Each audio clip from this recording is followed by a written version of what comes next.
എന്തുകൊണ്ടാണ് നിങ്ങളുടെ സ്ഥാനാർത്ഥി വലിയ അവകാശവാദമൊക്കെ അന്ന് ഉന്നയിച്ചിരുന്നു, പിന്നെ എന്തുകൊണ്ടാണ് പിൻവലിച്ചത്? അവകാശവാദമല്ല ഉന്നയിച്ചത്, ഒരു ജനങ്ങളുടെ ആവശ്യമാണ് ഉന്നയിച്ചത്. നമ്മളൊരു ആർ എസ് എസ്സുകാരെ ഒരു ആർ എസ് എസ് നേതാവ് അല്ലെങ്കിൽ ഒരു ആർ എസ് എസ് പാരമ്പര്യമുള്ള ഒരാളെ ഇവിടുത്തെ ബി ജെ പിക്കാർക്ക് വേണമെന്നുള്ളത് പറഞ്ഞതുകൊണ്ടാണ് ഹിന്ദു മഹാസഭ അങ്ങനെ ഒരു താല്പര്യം മുന്നോട്ട് വെച്ച് ഇവിടുത്തെ ആൾക്കാരുടെ ആഗ്രഹപ്രകാരം ഒരു സ്ഥാനാർത്ഥിയെ നിർത്തിയത്. പക്ഷേ ബാംഗ്ലൂരിലേക്ക് പോയി ഒരു അരമണിക്കൂറിനുള്ളിൽ എനിക്ക് കേൾക്കേണ്ടി വന്ന വാർത്ത എന്ന് പറയുന്നത് ബി ജെ പിയുടെ രാജീവ് ചന്ദ്രശേഖരൻ്റെ ഗ്രൂപ്പ് ഇവരെ വന്ന് ആദ്യം ഭീഷണിപ്പെടുത്തി, ഈ സ്ഥാനാർത്ഥി ഇതിൽ നിന്ന് പിന്മാറിയില്ലെങ്കിൽ അവരുടെ ഉപജീവനം മുട്ടിക്കുമെന്ന് പറഞ്ഞു. എന്നിട്ട് രാത്രി നമ്മളെ ഈ സ്ഥാനാർത്ഥിയെ ഇൻട്രൊഡ്യൂസ് ചെയ്ത ഒരു ആർ എസ് എസ്സുകാരനാണ്. അദ്ദേഹം ഇവരെയും കൂട്ടിക്കൊണ്ട് നമ്മുടെ ഈ ഒട്ടകം ഗോപാലകൃഷ്ണൻ എന്ന് പറഞ്ഞ ഒരു ആളെ അറിയില്ലേ, അയാളും പിന്നെ അതുപോലെ ഈ കംസദാസനെയും കൂടെ കൂട്ടി ഇവർ രണ്ടുപേരും കൂടെ ഇവർക്ക് ആദ്യം കുറച്ച് ഓഫേഴ്സ് കൊടുത്തു. ആ ഓഫേഴ്സ് ഇവരെ അഡ്മിറ്റ് ചെയ്തതിന് ശേഷം എത്രയാണ് നിങ്ങളുടെ എമൗണ്ട് എന്ന് ചോദിച്ചു. അപ്പോൾ ഈ ഇൻട്രൊഡ്യൂസ് ചെയ്ത നമ്മുടെ കൂട്ടത്തിലുണ്ടല്ലോ ശകുനിമാർ, ആ ശകുനി പുറത്തേക്ക് ഇറങ്ങിയിട്ട് പറഞ്ഞു, പൈസയുടെ കാര്യം നിങ്ങൾ പറഞ്ഞാൽ മതി, ബാക്കി അവരുമായിട്ട് ഡീൽ ചെയ്തോളൂ എന്ന് പറഞ്ഞു. പുള്ളി ഡോറ് തുറന്ന് പുറത്തിറങ്ങി, അവർ തമ്മിൽ സംസാരിച്ചു.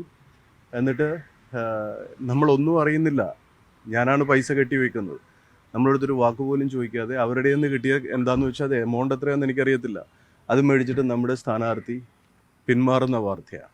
പക്ഷെ നമുക്ക് പറ്റിയതൊരു അബദ്ധം എന്ന് പറയുന്നത് ഒരു ഡമ്മീനെ വെക്കാൻ പറ്റിയിരുന്നില്ല. ഞാൻ രാഷ്ട്രീയ നേതാക്കന്മാരുടെ പലവരുടെ ഉപദേശകനായിട്ട് ഒരു 23 വർഷമായിട്ട് വർക്ക് ചെയ്തിട്ടുണ്ട്. പക്ഷേ ഇങ്ങനെ ഒരു പൊളിറ്റിക്കൽ പാർട്ടിയിൽ ഇറങ്ങുമ്പം അതിൻ്റേതായ ചില പാഠങ്ങൾ പഠിക്കാൻ ഇതൊരു സാഹചര്യമാണ്. എന്തായിരുന്നാലും ബി ജെ പി എന്ന് പറയുന്നത് ഇപ്പോൾ കേരളത്തിൽ കാഴ്ചവെച്ചിരിക്കുന്നത് ഇത്രയും വലിയൊരു ഭീരുത്വം, അതായത് രാജീവ് ചന്ദ്രശേഖരൻ എന്ന് പറയുന്നത് ഒരു ജനാധിപത്യ വ്യവസ്ഥയിൽ അവർക്കെതിരെ ആരെങ്കിലും മത്സരിക്കാൻ നിന്ന് കഴിഞ്ഞാൽ അവരുടെ ഭയമാണ്. കാരണം നമ്മൾ വ്യക്തമായി പറഞ്ഞു, ബി ജെ പിക്ക് കിട്ടുന്ന, അതായത് ഹിന്ദു മഹാസഭയ്ക്ക് കിട്ടുന്ന ഓരോ വോട്ടും ബി ജെ പിയുടെ കർണത്ത് കിട്ടുന്ന അടിയാന്ന് പറഞ്ഞു. അത് അവർ ഉറപ്പിച്ചു.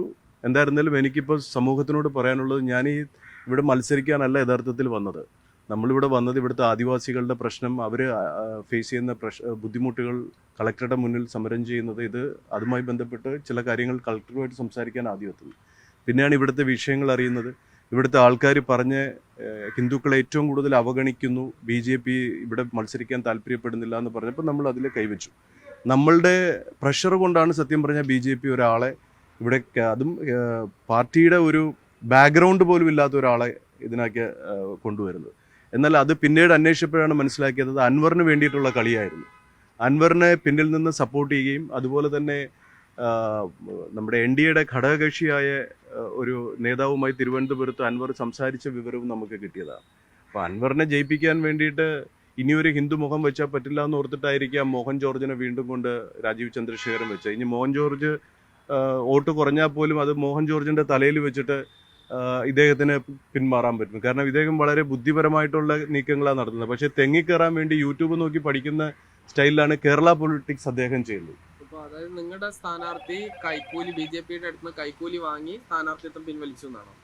പൈസ എത്രയാണ് മേടിച്ചതെന്ന് എനിക്കറിയത്തില്ല, പക്ഷേ ഓഫർ സ്വീകരിച്ചിട്ട് തന്നെയാണ് അദ്ദേഹം പിന്മാറിയത്. അതിലേറ്റവും വേദന എന്ന് പറയുന്നത്, ഇതിലേറ്റവും വലിയതായിട്ട് ഇപ്പം ക്ഷീണം വന്നിരിക്കുന്നത് സംഘത്തിനാണ്. കാരണം സംഘ പാരമ്പര്യമുള്ള ഒരാളെ തന്നെ ഇവിടെ വേണമെന്ന് നിർബന്ധിച്ചത് കൊണ്ടാണ് നമ്മൾ അങ്ങനെ ഒരാളെ വെച്ചത്.